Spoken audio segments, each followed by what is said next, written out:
मैं हूं आपके साथ जया शर्मा और हमारी खास पेशकश बहस गरम है में आप सभी का स्वागत है। आज जिस मुद्दे पर बहस गरम होने वाली है वो है संघ वर्सेस सेवा दल। आगामी विधानसभा चुनाव को लेकर दोनों ही दल तैयारियों में जुटे हैं।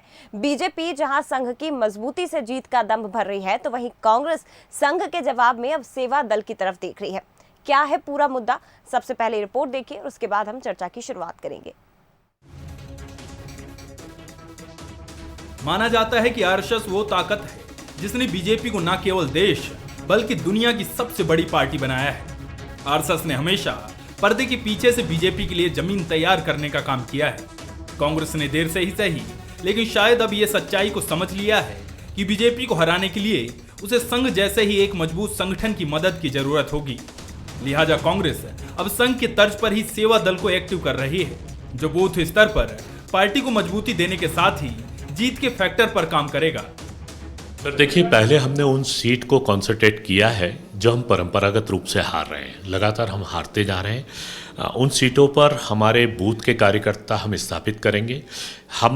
हमें कोई संघ से प्रेरणा लेने की आवश्यकता नहीं। कांग्रेस का अपना एजेंडा है, कांग्रेस के अपने नाम से, और संघ हमसे सीखा है। उसमें हमारा कैंप रहेगा और हम एक रविवारी प्रोग्राम भी चला रहे हैं। इसमें हमारा कार्यकर्ता मिलन समारोह कि किसी भी कार्यकर्ता के घर पर बैठकर एक संगोष्ठी जैसा करना, और 3 दिन का कैंप, 5 दिन का कैंप, जैसी सुविधा, जैसा उस क्षेत्र का जो भी डिमांड रहेगी, उस क्षेत्र की जो आवश्यकता होगी, उसके आधार पर हम। जाहिर है कि सेवा दल आरएसएस से भी पुराना संगठन है, लेकिन वक्त के साथ बीजेपी ने जिस तरह से अपने आप को गढ़ा और मजबूत किया है, उसका नतीजा एक पार्टी के तौर पर बीजेपी और नेतृत्व के तौर पर नरेंद्र मोदी के रूप में दिखता है। लेकिन जहां तक सेवा दल का सवाल है, वो वक्त के साथ कमजोर होता गया। अब जबकि कांग्रेस सेवा दल की तरफ देख रही है, ये कहना मुश्किल है कि वो संघ का कितना मुकाबला कर पाता है। देखो, कांग्रेस की हालत तो इतनी दयनीय है। अपने यहाँ कहावत है, तिल का ताड़ बनता है, राई का पहाड़ बनता है। तो कांग्रेस का सेवा दल तो ऐसा है, ना वो तिल बचाए ना राई बचाए, लेकिन उसको ऐसे प्रस्तुत कर रहे हैं। अरे कांग्रेस जो मेन बॉडी है वही अस्तित्व के लिए अपने फड़फड़ा रही है। नकल करने के लिए अकल लगती है, त्याग लगता है, समर्पण लगता है। एमपी में आने वाले दोनों विधानसभा और लोकसभा चुनाव में संगठनों की परीक्षा होगी और जिसका संगठन मजबूत होगा उसके ही बाजी मारने की संभावना ज्यादा है। लेकिन यहाँ अच्छी बात यह है कि दोनों ही दल अपनी ताकत और कमजोरी समझ रहे हैं, लिहाजा लड़ाई काफी दिलचस्प होना तय है। Bureau report, Bansal news. तो मध्य प्रदेश में चुनाव में अब ज्यादा समय बचा नहीं है और ऐसे में संघ की तर्ज पर सेवा दल आगे बढ़ने की कोशिश कर रहा है, काम करने की कोशिश कर रहा है। इसी पर ज्यादा हम चर्चा करेंगे। हमारे साथ संतोष गौतम जी, कांग्रेस मीडिया उपाध्यक्ष, इस वक्त जुड़े हुए हैं। इसके साथ ही राजपाल सिसोदिया जी, बीजेपी प्रवक्ता, हमारे साथ जुड़े हैं। आप दोनों का बहुत स्वागत है। सबसे पहले संतोष गौतम जी, मैं आपके पास ही आना चाहूंगी। सर, ज्यादा समय अब चुनाव में बचा नहीं, अमूमन नवंबर दिसंबर के आसपास चुनाव हो जाएंगे मध्य प्रदेश में। ऐसे में देर आए दुरुस्त आए, अब समझ में आया आपको कि संघ से प्रेरणा लेकर हमें सेवा दल को आगे बढ़ाना है, चुनाव में बहुत ज्यादा जरूरी है ये। देखिए, हमने कभी संघ से प्रेरणा नहीं ली। संघ से प्रेरणा हमारे लेने का कोई कारण इसलिए नहीं बनता है कि हमने कभी भी सांप्रदायिक ध्रुवीकरण की राजनीति नहीं करी, हमने जातियों और धर्मों के बीच में वैमनस्य की राजनीति नहीं करी। हम वो लोग नहीं है संघ की भांति जिन्होंने आजादी के आंदोलन में योगदान नहीं दिया। सेवा दल ने तो आजादी के आंदोलन में अपना योगदान दिया, जैसे कि कांग्रेस ने दिया है। उस समय आरएसएस क्या कर रही थी ये पूरा देश जानता है। हमने संविधान की प्रतियां नहीं जलाई देश के आजाद होने के बाद। हमने जिस स्वयंसेवक ने हत्या की उससे हमारा कोई संबंध नहीं था जिसने गांधी जी की हत्या की, नाथूराम गोडसे थे। तो संघ से हमको प्रेरणा लेने की कभी कोई आवश्यकता नहीं है। हाँ, हम सेवा दल को मजबूत करने की बात जरूर करते हैं, क्योंकि सेवा दल हमारी विचारधारा का एक मजबूत संगठन है और सेवा दल सदा से मजबूत रहा है। समय समय पर हर संगठन में थोड़ी दुर्बलताएं आती हैं। हम सेवा दल को मजबूत करने का प्रयास कर रहे हैं और हमारे सेवा दल की जीत थी पिछली बार 2018 में। संघ की मजबूती के जितने कसीदे कढ़े जाते हैं, तो यही संघ तो 2018 के चुनाव में था, राजस्थान के चुनाव में था, छत्तीसगढ़ के चुनाव में था। वहां क्या हुआ? वहां को हार का मुंह देखना पड़ा। अभी कर्नाटक में हमारी स्थिति बहुत मजबूत है, तो क्या वहां आरएसएस नहीं है? एक झूठा हुआ खड़ा किया जाता है आरएसएस के नाम का, जबकि हम उसको कोई चुनौती नहीं मानते। हम अपनी तैयारियों पर विश्वास रखते हैं और हमें पूरा विश्वास है कि 2023 में सेवा दल, एनएसयूआई, यूथ कांग्रेस, महिला कांग्रेस, हमारा मुख्य संगठन, सब मिलकर अभूतपूर्व विजय हासिल करेंगे। फिलहाल क्या स्थिति है सर कांग्रेस की और सेवा दल की मध्य प्रदेश में? जरा इस पर भी बात कर लीजिए, क्या स्थिति है अभी, आप कहां देखते हैं खुद को?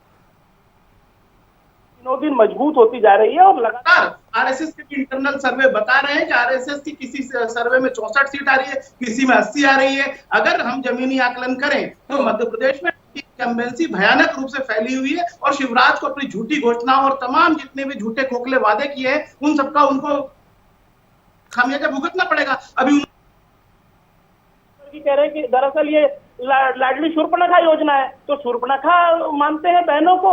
नहीं, लाडली शूर्पणखा योजना उन्होंने नहीं बोला है सर, ये मत कहिए प्लीज, लाइव चैनल पर बैठ के इस तरह से मत बोलिए। शूर्पणखा शब्द का उन्होंने प्रयोग किया, लेकिन लाडली बहना योजना को उन्होंने नहीं कहा है। मेरी आपकी बात सही है, मैं ये कह रहा हूँ कि उन्होंने बहनों को शूर्पणखा कहा या नहीं कहा, ये मैं पूछना चाहता हूँ। पहनावे पर उनको टिप्पणी करने का क्या अधिकार है? तो शूर्पणखा मानते हैं, बहन मानते हैं, मैं ये कह रहा हूँ।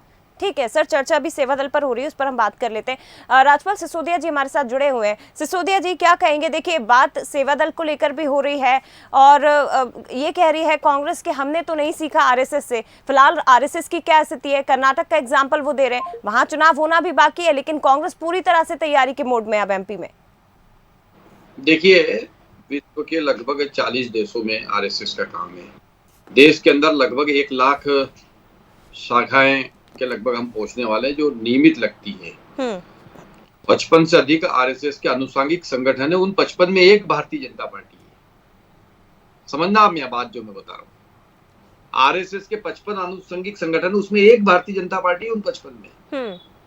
उस संघ की बराबरी सेवादल करेगा तो ये तो मुद्दा ही आज की जो अपनी डिबेट का है ना, ये आरएसएस वर्सेस सेवादल तो हो ही नहीं सकता, क्योंकि सेवादल शुद्ध रूप से राजनीतिक सेवा दल है और आरएसएस शुद्ध रूप से भारत माता को परम वैभव पर पहुंचाने वाला राष्ट्रवादी संगठन है, जो ऐसे कार्यकर्ता, ऐसे नागरिक तैयार करता है जो इस राष्ट्र का पुनर्वैभव स्थापित करने में अपना सर्वस्व लगाने की ताकत रखते हैं। तो इसलिए मैं तो मानता ही नहीं कि ये तुलना है दोनों में, हो ही नहीं सकती, असंभव है तुलना। फिर भी अगर मेरे कांग्रेस के प्रवक्ता मित्र अभी बोल रहे थे कि सेवादल से संघ सीखता है, तो संघ तो समाज में हर चीज से सीखता है। संघ क्या है? संघ एक जीवन में जो लोग भारत के नागरिक है, उनके हर क्रियाकलाप में, अगर कहीं बाढ़ आती तो वहां संघ दिखता है, अगर कहीं भूकंप आता है तो वहां संघ दिखता है, कहीं मानवता के ऊपर कोई संकट आता है तो वहां संघ दिखता है, यदि समाज के अंदर किसी प्रकार की कोई आवश्यकता होती है, कोई महामारी आती है तो वहां संघ दिखता है, अगर भारत माता की पुनर्स्थापना की बात आती है, राष्ट्र निर्माण की बात आती है, तो राष्ट्र निर्माण के लिए लगने वाले कार्यकर्ताओं की आवश्यकता होती है, तो स्वयं संघ अपने स्वयंसेवक देने का काम करता है। तो संघ का एक विस्तारित क्षेत्र है जिसको हम लेकिन राजपाल जी देखिए, सामाजिक क्षेत्र में तो हमने संघ को देखा है, इस बात से हम इनकार नहीं कर सकते। सामाजिक क्षेत्र में तो संघ काम करता है, कोरोना के दौरान भी हमने देखा, लेकिन इस बात से आप लोग क्यों इनकार करते हैं कि पर्दे के पीछे जिस तरह के आरोप लगातार लगते रहे हैं कि बीजेपी के पीछे संघ का हाथ है, हर चुनाव में संघ एक्टिव रहता है। मैंने खुद बोला है ना कि संघ के जो 55 अनुषंगिक संगठन है, जो संघ अपनी ब्रांचेस मानता है, जिनको अनुषंगिक मानता है, उन अनुषंगिक में एक भारतीय जनता पार्टी है। तो मूल रूप से भारतीय जनता पार्टी जो है वो संघ का ही अनुषंगिक है। नहीं, लेकिन तो समय समय पर फिर क्यों इनकार करते हैं? समय समय पर फिर क्यों इनकार कर दिया जाता है? कई बार इस बात के आरोप लगाती रही है, कांग्रेस लगाती रही है। कर रहे हैं ना, हम तो स्वीकार कर रहे हैं जया जी, स्पष्ट स्वीकार कर रहे हैं कि हाँ, हम अनुषंगिक संगठन है आरएसएस के, स्वीकार कर रहे हैं, हम मना नहीं कर रहे हैं। पर आरएसएस भारतीय जनता पार्टी के लिए काम करता है ऐसा कतई नहीं है। जब दो राजनीतिक दल वैचारिक रूप से युद्ध लड़ते हैं चुनाव के रूप में, और उस समय पर आरएसएस के विचार के करीब विचार वाले जो लोग रहते हैं, उन विचारवादी संगठनों का समर्थन करने का काम आरएसएस कर सकता है। वो भी इसलिए कर सकता है क्योंकि आरएसएस भी समाज के अंदर काम करने वाला एक संगठन है, उसके स्वयंसेवक भी मतदाता है, उनको मत डालने जाना रहता है। तो वो मत किसको देंगे? जो उनके विचार को आगे बढ़ाएगा। तो उसके विचार को आगे कौन बढ़ाता है? तो वो भारतीय जनता पार्टी बढ़ाती है। तो वो स्वयंसेवक भारतीय जनता पार्टी को वोट करते हैं, इतनी सी बात है। ठीक है, जवाब ले लेते हैं। संतोष गौतम जी, जवाब दीजिएगा सिसोदिया जी की भी बातों का, और इसके साथ ही ये भी देखिए, आरएसएस और सेवादल, जब इनकी स्थापना हुई थी, सेवादल और आरएसएस की तो ज्यादा समय था नहीं, 2 से 3 सालों के अंतर के बीच में दोनों की स्थापना की गई थी। ऐसे में संघ की हम बात करें, जैसा कि बार बार हम जिक्र कर रहे हैं कि राजनीतिक क्षेत्र में तो ठीक है, लेकिन सामाजिक क्षेत्र में भी संघ एक्टिव नजर आता है, लेकिन सेवादल के साथ ऐसी कोई चीज नजर नहीं आती। ये एक बड़ा अंतर है दोनों के बीच में। देखिए जया जी, एक बात मैं स्पष्ट कर दूं कि अभी इन्होंने बोला कि भारत माता के परम वैभव को लौटाने का काम संघ कर रहा है। तो भारत माता जब गुलामी की जंजीरों में जकड़ी हुई थी 1947 के पहले, तो भारत माता के इन बेटों ने उसको आजाद कराने के लिए कभी कोई योगदान नहीं दिया। ये तो पूरी दुनिया के अंदर पता है। इनका इतिहास भी उठा के देख लीजिए, भारत का इतिहास उठाकर देख लीजिए। आरएसएस के जो लोग थे वो 1942 में जब गांधी जी के नेतृत्व में भारत छोड़ो आंदोलन चल रहा था, तो अंग्रेजों की सेना में भर्ती होने का आह्वान कर रहे थे आरएसएस के लोग। श्यामा प्रसाद मुखर्जी कर रहे थे, गोलवलकर कर रहे थे। किताबों में ऐतिहासिक तथ्य है। तो इन भारत माता के बेटों को भारत माता की आजादी के लिए योगदान देने का कभी कोई सूझा ही नहीं। कभी इन्होंने ठीक है जी, भारत के वैभव के लिए काम करता है। तो एक आध दो काम गिना दीजिए संघ के कि कौन से उन्होंने काम किए। दूसरा एक चीज अभी ये कह रहे हैं कि ये जो 55 अनुषंगिक संगठन उनमें से एक भारतीय जनता पार्टी संघ का, तो ये अनुषंगिक संगठन मान रहे हैं। लेकिन जब संघ पर प्रतिबंध लगा महात्मा गांधी की हत्या के बाद, सरदार पटेल ने संघ पर प्रतिबंध लगाया। तो गुरु गोलवलकर ने यह कहा कि संघ एक सांस्कृतिक संगठन है, उसका राजनीति से कोई लेना देना नहीं है। तो गुरु गोलवलकर की बातों को मानकर सरदार पटेल ने कहा कि हम संघ पर से प्रतिबंध इसी शर्त पर हटाएंगे कि कभी भी वो राजनीति में शामिल नहीं रहेगा। तो इस शर्त को उन्होंने तत्कालीन जो इनके सरसंघ चालक थे गुरु गोलवलकर, उन्होंने माना। उसके बाद धोखा देते हुए भारत के तत्कालीन गृह मंत्री सरदार पटेल को ये फिर राजनीतिक गतिविधियों में सर आप इतिहास की बातें तो कर रहे हैं, लेकिन वर्तमान परिदृश्य को भी तो देखना पड़ेगा ना सर। इतिहास की बातें तो आप कर रहे हैं सर, आप गिनवा रहे हैं, लेकिन वर्तमान परिदृश्य को भी तो देखिए जरा। आप वर्तमान परिदृश्य को देखिए सर, अभी की बातें करिए ना, आप अभी की बातें करिए। सर मेरे पास इतना समय नहीं है सर, इतना समय नहीं है। अभी की बातें करिए ना सर। संगठन है जो विचार आरएसएस का है, उसी विचार को लेकर भारतीय जनता पार्टी काम कर रही है। तो जब दो समवैचारिक संगठन काम करते हैं, वैचारिक रूप से उनके जब मिलान होता है दो संगठन, तो हम समवैचारिक संगठन है। आरएसएस का विचार भारत माता को परम वैभव पे ले जाने का है, और भारतीय जनता पार्टी का भी एकमात्र एजेंडा है कि हमारे राष्ट्रवाद की जय जयकार हो, भारत माता की जय जयकार हो, देश में फिर से राष्ट्रवाद स्थापित हो। तो हमारा वैचारिक अनुष्ठान जो है समवैचारिक अनुष्ठान होने की वजह से कहीं न कहीं संतोष गौतम जी जैसे लोगों को ये भ्रांति होती है। एक एक करके सर, ऐसे चर्चा नहीं हो पाएगी सर, एक एक करके अपनी बात रखिए। समवैचारिक संगठन है भारतीय जनता पार्टी, आरएसएस, ये समवैचारिक संगठन है। आरएसएस का जो विचार है वो भारत माता को परम वैभव पे पहुंचाने का है। भारतीय जनता पार्टी का जो विचार है इस राष्ट्र की जय जयकार हो, भारत माता की जय जयकार हो। जब हमारे दोनों के विचार एक है तो अलग अलग मंजिलों से अंततः तो भारत माता की जय जयकार करने का ही विचार है। तो ऐसे में हम दोनों संगठन समवैचारिक संगठन है। आप भारत माता की जय करने लगे, हो सकता है संघ आपको समर्थन कर रहे हैं। आप ठीक है, आप बोलो ना, आप भारत माता की जय बोलिए, आपको भी संघ जो है समर्थन कर सकता है, पर आप नहीं बोलोगे। अरे वो बात ठीक है सिसोदिया जी, कुल मिलाकर ये बात, कुल मिलाकर ये माने सिसोदिया जी, कुल मिलाकर बात ये है। एक एक सर मेरा सवाल सुन लीजिए सर, फिर जवाब दीजिएगा। एक एक करके सर, चर्चा नहीं हो पाएगी ऐसे। गौतम जी मैं सवाल ले लूं सर, एक सेकंड आप रुक जाइए। सिसोदिया जी, कुल मिलाकर मैं ये मानूं कि आप सेवा दल को चुनौती नहीं मानते हैं, आप स्पष्ट तौर पर ये बात कर रहे हैं, और गौतम जी ये कह रहे हैं कि हमें तो संघ से प्रेरणा लेने की जरूरत ही नहीं है। देखिए सेवा दल कहीं कोई संघ के सामने सर मैं आऊंगी आपके पास, गौतम जी मैं लौटूंगी आपके पास। सेवा दल को हम कोई चुनौती नहीं मानते हैं। हाँ। सेवा दल कहाँ, संघ कहाँ, बहुत अंतर है। संघ जो है, मैंने जैसा कि बात की शुरुआत में कही थी कि 40 देशों में संघ का कार्य चलता है। ठीक है, 1 लाख के लगभग हमारी शाखाएं हैं। ठीक है, 55 हमारा अनुषंगिक संगठन है। सेवा दल के क्या स्थिति है ये सेवा दल के लोग जाने, पर मैं ये कह सकता हूँ कि सेवा दल किसी भी तरह से संघ के सामने चुनौती नहीं है, एक बात। और संघ समवैचारिक संगठन होने के नाते संघ के विचार को जो आगे बढ़ाने वाला राजनीतिक दल है जिसका नाम भारतीय जनता पार्टी है, उसको संघ अपने विचार के नजदीक पाता है, इसलिए समर्थन करता है। ठीक है संतोष जी, देखिए मैं आपको जया जी एक बात स्पष्ट कर दूं, संघ की ताकत पे इतना गर्व करने की आवश्यकता इसलिए नहीं है कि देश की आजादी के 67 वर्ष बीत गए, तब भी यही संघ था, लेकिन वो सत्ता तक नहीं पहुंचा पाया था। अगर माने भी अगर उसके साथ में देने वाले, तो जनसंघ की कभी क्लियर सत्ता नहीं बनी। अटल बिहारी वाजपेयी मिली-जुली सर वर्तमान की बात करिए ना, आप बार बार इतिहास में क्यों जा रहे हैं? संतोष गौतम जी, आप इतिहास में क्यों जा रहे हैं? अभी पिछले कुछ साल देख लीजिए ना सर, पिछले कुछ साल देख लीजिए, 2014 के बाद 2023 तक का देख लीजिए, कहाँ खड़ी है कांग्रेस, कहाँ खड़ा है सेवादल। अभी की बात करिए। इनका ना तो वर्तमान है ना भूत। आपने अपनी बात कर ली। एक सेकंड सिसोदिया जी, सर उनकी बात सुन लेते हैं। सर वर्तमान में बात करिए, सर ऐतिहासिक तथ्यों को मत रखिए यहाँ पर, अभी की बात कर रहे हैं। 2023 की बात कर रहा हूँ। हाँ। 150 से अधिक सीटों से मध्य प्रदेश में कांग्रेस की सरकार बनेगी, और यही संघ 2018 में भी था, राजस्थान में भी था, छत्तीसगढ़ में भी था, और यहाँ कर्नाटक के चुनाव होने जा रहे हैं, वो सब पूरा आपके सर्वे दिखा रहे हैं। तो पूर्ण बहुमत से कांग्रेस की सरकार बनने जा रही है। तो संघ को एक हव्वे के रूप में कितना भी खड़ा करें, लेकिन 2018 के चुनाव में मध्य प्रदेश में संघ कहीं टिकने वाला नहीं है। 150 से अधिक सीटों से कांग्रेस की सरकार कमलनाथ जी के नेतृत्व में यहाँ बनने जा रही है। और अनुशासन का क्या सर? कितनी बार अगर संघ की बात करें, सेवादल की बात करें, तो इस बात का अंतर सबसे ज्यादा दिखाई देता है कि कांग्रेस में अनुशासन की कमी है। हमेशा इसी बात को लेकर सबसे ज्यादा चर्चा होती है।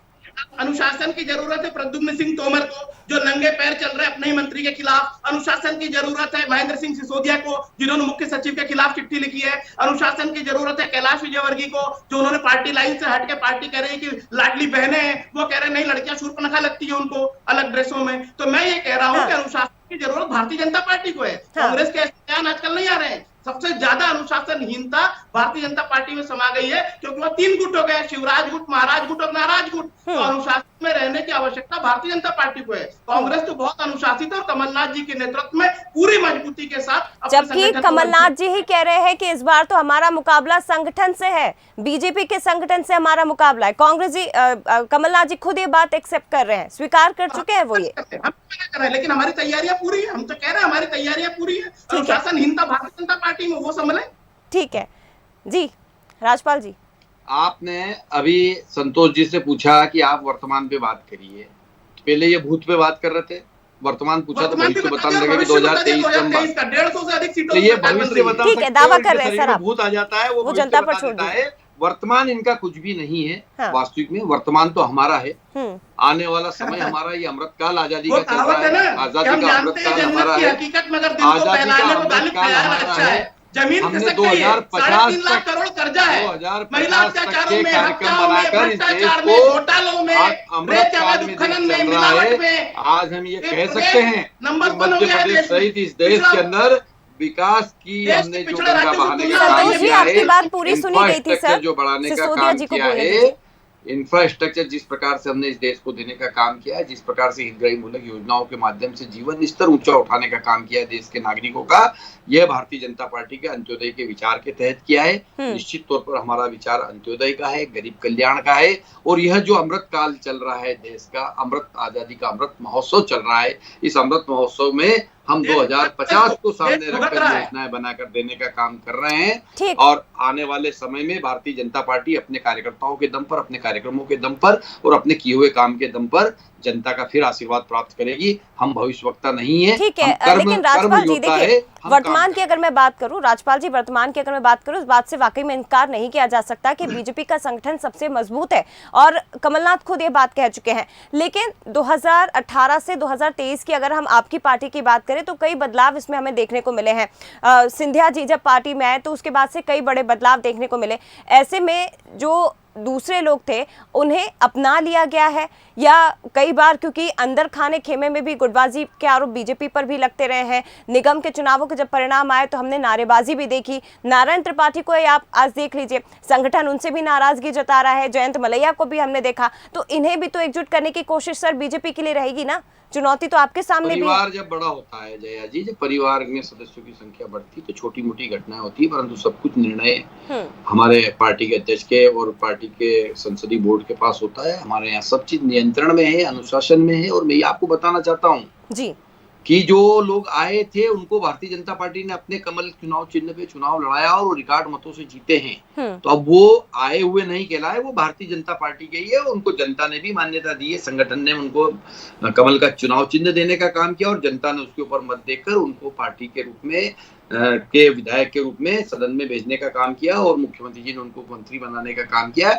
इसलिए अब ना तो यहाँ कोई सिंधिया जी का गुट की कोई बात है और न किसी प्रकार की कोई असंतुष्ट की बात है। सब कुछ इस प्रकार से स्मूथली चल रहा है जैसे वो लोग सब जो है दूध में शक्कर मिल जाती इस प्रकार से मिल चुके हैं। और जनता के कल्याण के लिए वो मीठा दूध कैसे जनता तक पहुंचाया जाए जन कल्याणकारी योजनाओं के माध्यम से, इसमें हमारे एक एक नेता एक एक मंत्रीगण लगे हुए हैं। और आज हम ये कह सकते हैं गर्व के साथ कि प्रधानमंत्री आवास में देश में मध्य प्रदेश प्रथम, कृषि कर्मण अवार्ड हमको लगातार, उज्ज्वला योजना हमारे यहाँ, आयुष्मान कार्ड के सबसे ज्यादा कार्ड धारक मध्य प्रदेश में, सारी योजनाओं को हम पूरी तरह से लाभ देने का काम कर रहे हैं। और अभी तो लाडली बहना योजना आई है, रिकॉर्ड तोड़ रजिस्ट्रेशन हो रहा है, रिकॉर्ड तोड़। और ठीक है, लेकिन इन योजनाओं के दम पर जनता आपका कितना साथ देगी सर, ये तो हमें अभी 5 से 6 महीने बाद जो इलेक्शन होंगे उसमें पता चल जाएगा कि जनता का कितना सपोर्ट पार्टी को मिल रहा है। क्या कहेंगे सर संतोष गौतम जी, और ये भी जरा जानकारी जी। जया जी, अभी इन्होंने कहा कि देश में अमृत काल चल रहा है। जया जी, क्या आप इनकी बात से सहमत है? 1150 रुपए में गैस का सिलेंडर मिल रहा है, 110 रुपए लीटर पेट्रोल बिक रहा है, 2 करोड़ रोजगार प्रतिवर्ष देने की बात कही थी, कहीं कोई बात नहीं है। 2022 में मोदी जी और शिवराज जी ने कहा था किसानों की आय दुगनी होगी, उनको लागत मूल्य नहीं मिल पा रहा है। उन्होंने कहा था हर एक के पास 2022 तक घर होगा, किसी के पास मतलब बहुत से ऐसे लोग हैं जिनके पास घर नहीं है। 80 करोड़ लोग 5 किलो राशन पर जिंदा है। अगर इसको अमृत काल कहेंगे तो फिर मैं समझता हूँ कि ये तो देश का दुर्भाग्य है। ये झूठे छलावों के अलावा 2 करोड़ रोजगार की बातें आज गायब है। मध्य प्रदेश में करोड़ों रुपए खर्च करके रोजगार कार्यालय खुले हैं। लेकिन हैरानी की बात है गौतम जी कि उसके बावजूद जनता बीजेपी का साथ दे रही है। ये तो वाकई में हैरानी की बात है ना कि अगर देश में महंगाई बढ़ रही है, कांग्रेस लगातार इस बात को कहती रही है। बहुत बात बोली, तात्कालिक मुद्दों पर, सांप्रदायिक ध्रुवीकरण पर अगर इस तरीके की राजनीति के करेंगे तो ये राजनीति इनको मुबारक हो। कांग्रेस विपक्ष की भूमिका निभाती रहेगी, वो बताती रहेगी कि अमृत काल नहीं, ये देश का फेलुअर काल चल रहा है, जिसके अंदर जो डॉलर है वो रुपए के मुकाबले कहां पर पहुंच गया है, रुपया कहां पर है। और 2 करोड़ रोजगार की बात आपके मुद्दे शायद जनता तक ठीक से पहुंच नहीं पा रहे संतोष गौतम जी, आपके मुद्दे जनता तक ठीक से नहीं पहुंच पा रहे शायद। बिल्कुल नहीं, हम पहुंचा रहे हैं और जनता इस बात को समझेगी, क्योंकि जनता भुगत रही है। उसकी जेब में खर्च करने को पैसे नहीं है, उसके घर में बेरोजगार बैठे हैं, उसके घर में गैस की टंकी लगाने के पैसे नहीं है, वो लगातार 110 रुपए का पेट्रोल डलवाने में मुश्किल महसूस कर रहा है। जनता हमारे मुद्दों को निश्चित ही समझेगी और उसके परिणाम बहुत जल्दी सामने आने वाले। ठीक है सिसोदिया जी, वैश्विक तौर पर इस देश की आर्थिक इकोनॉमी को, अगर आप आर्थिक संरचना को देखेंगे तो आजाद देश में पहली बार देश आजाद हुआ उसके बाद ये अमृतकाल ही है कि रुपये में व्यापार हो रहा मलेशिया के साथ, सिंगापुर के साथ, रुपये में व्यापार। डॉलर में जो व्यापार करना पड़ता था आज रुपये में व्यापार हुआ है। आप देख लीजिए रिकॉर्ड उठा के, रुपये में व्यापार हुआ है मलेशिया के साथ में। तो ये जो देश की इकोनॉमी बर्बादी करने का काम ठीक है सर, अभी जिस टॉपिक पर सर आप भी भटक रहे हैं, अभी तो मुद्दे से आप भी भटक रहे हैं सर, अभी मेरे पास ज्यादा समय नहीं है, जल्दी जल्दी से अपनी बातें पूरी कर लीजिए। दिखता है तो फिर वो विपक्ष की भूमिका में उनको मुबारक हो। उन्होंने भी कहा है कि हम विपक्ष की भूमिका निभाते रहेंगे, तो आपको विपक्ष की भूमिका मुबारक। हम हमारे सत्ता के माध्यम से सेवा करने का काम कर रहे हैं और जनता हमको आशीर्वाद दे रही है। निश्चित तौर पर ये आजादी का ये अमृत काल है, क्योंकि आजादी के अमृत काल में भारत का रुपया व्यापार कर रहा है, जवाब ले लेती हूँ सर, जल्दी से। गौतम जी जरा आखिरी सवाल का भी जवाब दीजिएगा कि इस बार क्या सेवादल के नेताओं को टिकट मिलने वाला है और किसी नई रणनीति के तहत आप लोग आगे बढ़ रहे हैं चुनाव में? निश्चित रूप से जहां हमारे सेवा दल के साथी मजबूत होंगे, उनकी विनेबिलिटी होगी, निश्चित रूप से सेवा दल के, एनएसयूआई के, महिला कांग्रेस के, यूथ कांग्रेस के, हम सभी लोगों को टिकट देंगे। जहां जिसकी जीत की स्थिति होगी निश्चित रूप से सबको समायोजित किया जाएगा। ठीक है, बहुत धन्यवाद आपका संतोष गौतम जी। इसके साथ ही राजपाल सिसोदिया जी आपका भी बहुत शुक्रिया सर बंसल न्यूज से जुड़ने के लिए, चर्चा में शामिल होने के लिए। तो बहस गर्म में आज चर्चा की सेवा दल वर्सेस संघ की। हालांकि संघ पर लगातार ये बातें लगती रही, आरोप लगते रहे हैं कि पर्दे के पीछे रहकर संघ हमेशा काम करता रहा है राजनीतिक पार्टियों के लिए, और एक बार फिर से ये बात कही गई। हालांकि राज्यपाल जी ने इस बात को स्वीकार भी कर लिया है। वहीं दूसरी तरफ सेवा दल लगातार आगे बढ़ रहा है और ये कह रहा है कि हम संघ से प्रेरणा नहीं लेते, लेकिन इस बार मुकाबला बीजेपी के संगठन से है। इस बात से कांग्रेस भी बिल्कुल इनकार नहीं कर रही है। ऐसे में अब आने वाले समय में जो चुनाव होने वाले हैं, इलेक्शन होने वाला है, उसमें देखना होगा कि संगठन से लड़ाई है कांग्रेस की जो लड़ाई है वो बीजेपी के संगठन से है। ऐसे में कांग्रेस अपने आप को कितना मजबूत करती है, इस लड़ाई में कितना आगे बढ़ती है, ये देखने वाली बात होगी। फिलहाल इसी के साथ बहस गर्म में इतना ही। दीजिए इजाजत, नमस्कार।